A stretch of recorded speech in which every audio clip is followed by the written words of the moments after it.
There were about like 20 of us that got started, and we didn't know what we were going to call ourselves, and we all voted. And Matt comes from well, you can tell us more, but you come from a longtime family here that came here and settled here in Santa Fe, and I know you know all about the history of the ski basin and Ernie Blake and Harry, who's still a skier, would be fascinated to talk to you about the early days of skiing. But that's just a little portion I know of your book, which I bought his book recently. And so, okay, that's it. Yay, Matt. Hey, yo soy el Vaquerito. That's the name of my book, is El Vaquerito, the little cowboy is what it means. And actually it was when I came into the program, the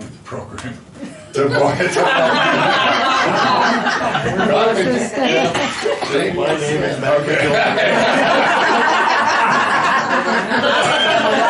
I was finishing a book, a very complex book on archaeoastronomy. And, it only goes to 12. and we started having meetings, and we started talking about our stories and this and that. And as time went on, people would say, why don't you write something about your childhood in Santa Fe?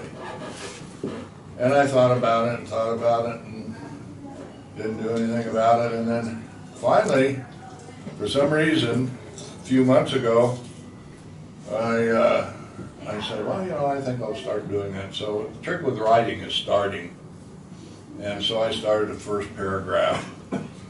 And originally grew up after the war, World War II. My dad was an officer, and after he got out, we first lived on Catherine Street on the west side in the barrio, and I learned certain things over there, like how to hypnotize a chicken. That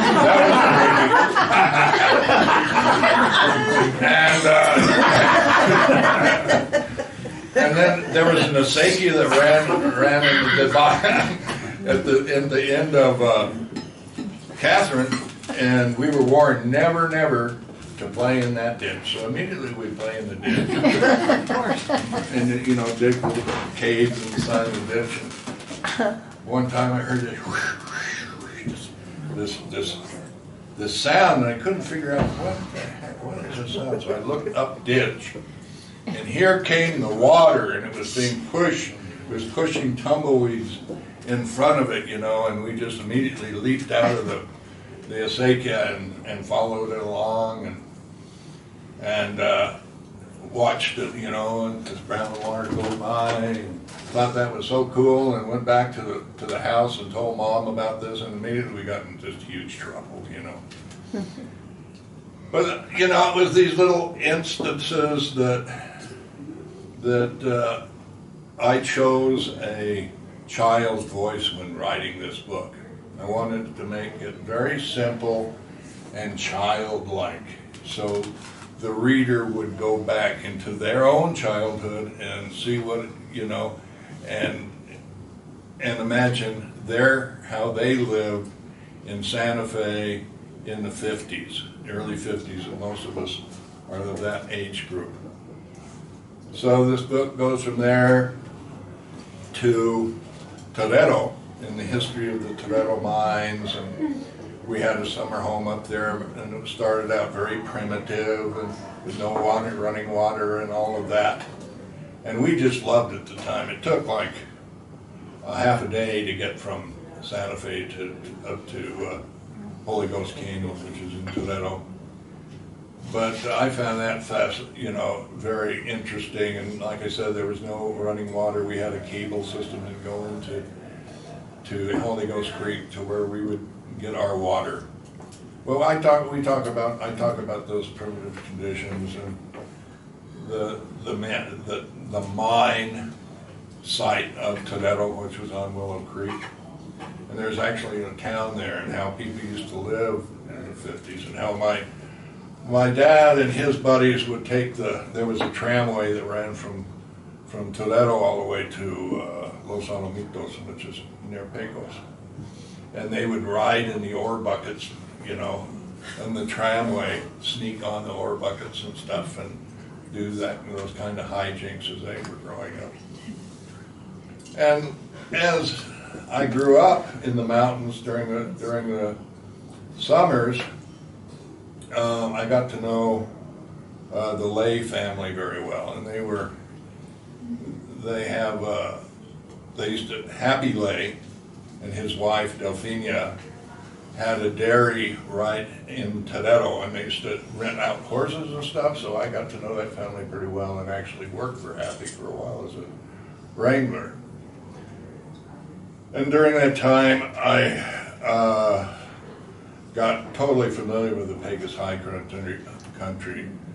And in those days, very few people really did any walking around in the wilderness. Everybody rode horses and packed into the Pecos High Country. And I talk about that within this little book. And that led me into, my parents were skiers. And when they were married, they had their honeymoon in Yosemite, California, one of the few ski areas in the country at that time. And we're a member of the Winter Sports Club in Santa Fe in the 30s. And the Winter Sports Club commissioned a guy by the name of Graham Hancock to do a feasibility study on the areas that would be possible for developing ski areas. And first, the CCC guys first put a road into what is Hyde Park and built the Girl Scout Lodge, and that was the first ski area they had a rope tow, there at the time. And then they extended the road up to where it is now and created Ski Santa Fe. And Ernie Blake at that time was the first manager of Santa Fe Basin, what was to become Santa Fe Basin.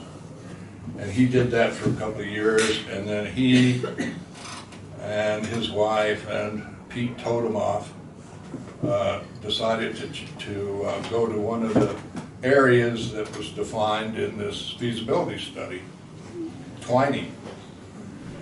And after talking to a guy by the name of Dr. Al Rosen, Ernie decided to try to create this ski area, which he did.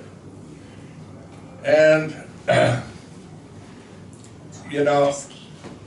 I talk about these things through a child's eyes, so those of you that skied in the early days will recall what our ski equipment was like. I mean, no edges, the old red chair, how dangerous it was, and yet it was such a neat experience because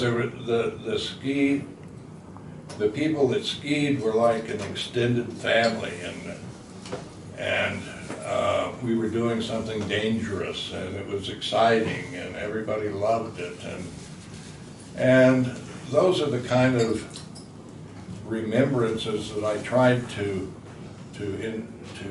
picture through my writing in this little cuento that I wrote. And I'll end with this, and what is written on the back. It says, I've always wanted to and was encouraged to share my experience growing up in La Villa de la Real de San Francisco de Asís, Santa Fe, Nuevo Mexico, and environs of the Pecos wilderness during my childhood. In writing it, I chose a child's voice in this story because of the innocence and awe that we all have, with just a bit of shamanistic wisdom. Karma gifted me to incarnate into a fine family in an ancient village that was not in mainstream America, a multicultural town whose denizens still spoke indigenous languages and its first colonial language, Espanol. along with English. Residents are very tolerant and supportive of pintores, escritores, and characters who can practice their crafts in or weird ways in relative peace, and who wove the cultural fabric of the town, who I honor in this quinto. Thank you. Thank you. I've got some of these.